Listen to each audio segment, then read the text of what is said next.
Hello, friends and neighbors. John, your whiskey neighbor here, and welcome to my front deck. It is a gorgeous winter day here at the bottom of January. We warmed up to about minus 11, minus 12. The sun out, starting to get nice. I thought, good. I told you guys I was going to shoot some Canadian. What better than to do it outside where there's the fresh smell of snow and some beautiful sunshine. So today, I'd like to talk to you guys about this Canadian whiskey. This is from Eau Claire Distillery. This is Rupert's Exceptional Canadian Whiskey. So if you have anything Canadian, pour it. Come on back. 3, 4.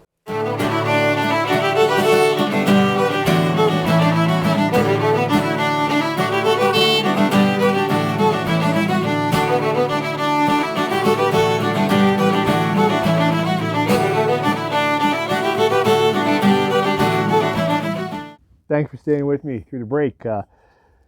I'm excited that I can be in a little bit different place than down in the basement. Sunshine is gorgeous. Talking Canadian whiskey. It's been a little while since I've talked Canadian whiskey on the channel, and I usually try to bring that in regularly. I know most of my viewership can't get these bottles and might not be as interested, but it's worth a conversation because I think as many nations, we have a long history of whiskey, really long, and are one of the highest volume producers in the world. But in the last decade, I think we're evolving as a nation in terms of whiskey style and smaller distilleries and craft expressions and single malts and all that kind of work. So Rupert's Exceptional Canadian Whiskey. This is from Eau Claire Distillery, and they're just kind of southwest of Calgary. I've had the pleasure of being there, and I had a chance to go through their small distillery, talk to Caitlin Quinn, who is their master distiller. She's got a great history in whiskey. Still a younger person, I think, really able to try different things, but has respect of the people around her. So that was really cool. And I've tasted their single malts every release as they've come out, and I like them. But they're always priced beyond the value, in my opinion. Great. I mean, they do, horse farming of their grain, and they do a lot of work. And so maybe that price is what they need in order to return on their investment. But it's just a little hard to judge. Pay $100 for a 3-year-old single malt. This, I grabbed it for $27. Hovers around the $30 mark from a small distillery. So $30. It's an easy grab. And it's got some interesting things to it. For example, even though it's 40%, so Canadian whiskey, and I couldn't find what grain blend is in here, and I imagine there is a grain blend in here, probably mostly corn, but where they harvest, they'd take in a lot of barley, so it's hard to know. But 40%, except they claim, I don't know if the sun will let you see that, I'll move it around, that is natural color. And then as I go on their website, it said natural color, and then it said non-chill filter. So I am a little worried if this doesn't stay in the sun, that the whole bottle is going to cloud up, because if it is non-chill filtered and at 40%, it doesn't take too much cold, and it'll start to cloud right as those oils come out of solution. So very interesting that their website would claim those two things we really look for, and yet have a very weak, it's 40%, but in terms of whiskey, a very weak ABV. Let's talk nose, let's talk taste, let's see what we get out of this glass. Hope you have something.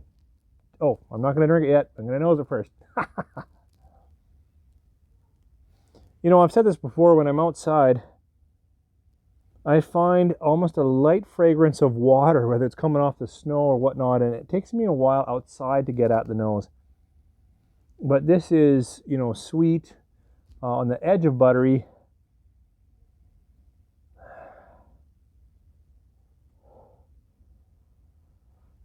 Yeah, light caramel, light toffee. It's a pretty gentle nose. I don't think you're going to turn any heads with this nose.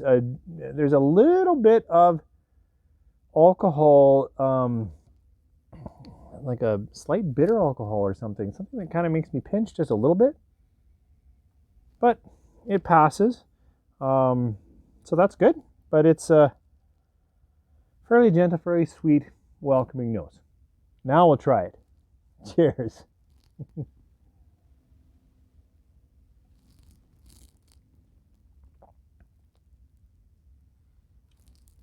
like the palate a little bit more in the nose in this one.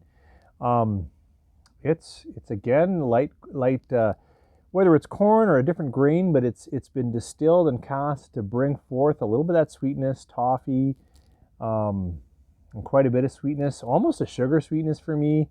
Thankfully, there's a little bit of spice, not a lot.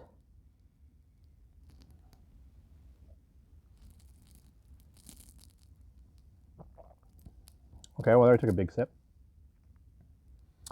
Yeah, so that's the upfront is all of those things that you'd expect in, I'm going to say, a typical Canadian whiskey profile, right? It's sweet, it's light, there's toffee, there's a little bit of spice. This time it's not strong enough to really say cinnamon, but a little bit of nutmeg or cooking spice.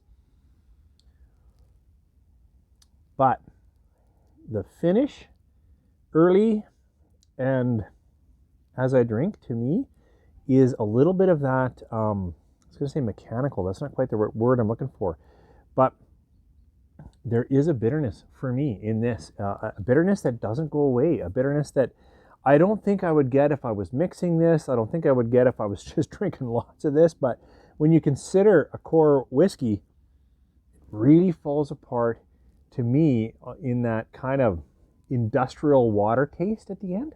Honestly, that's what I'm going for when I say metallic. It gets a little bit metallic, a little bit like, what kind of pipes did the water go through? Yeah. So, you may not get that.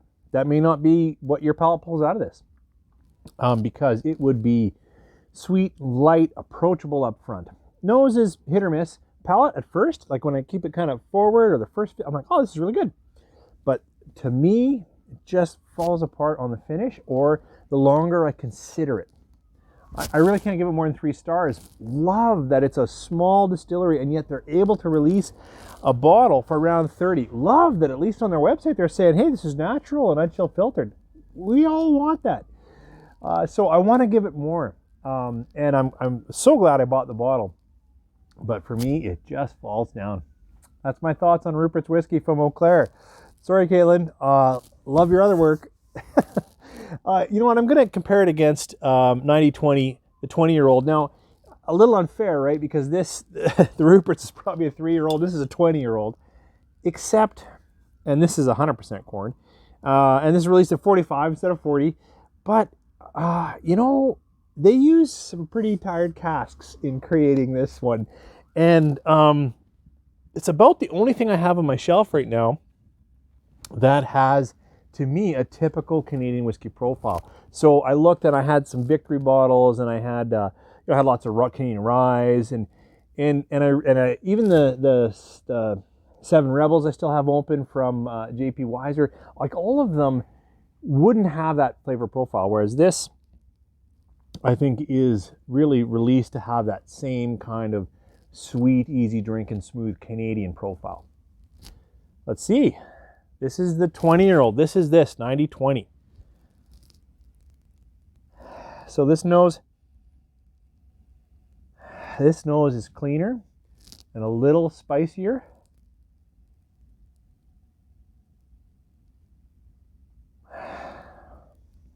Similar, less caramel. A little richer. See how it tastes?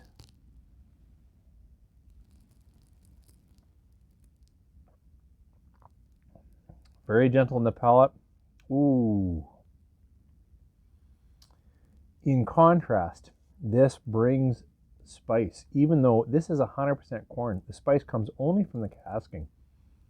But it absolutely brings a little more cinnamon and a little more hello in the palate. Of course, it's 45%.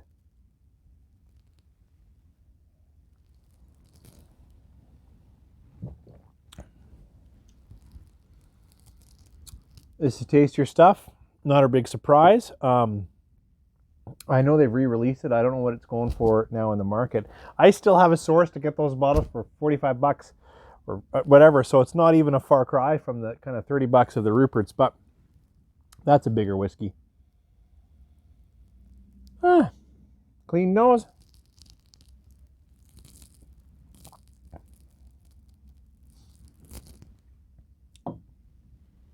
I think I've told you how that tastes.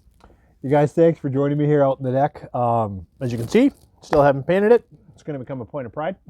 I hope you guys are having a great weekend. I really do.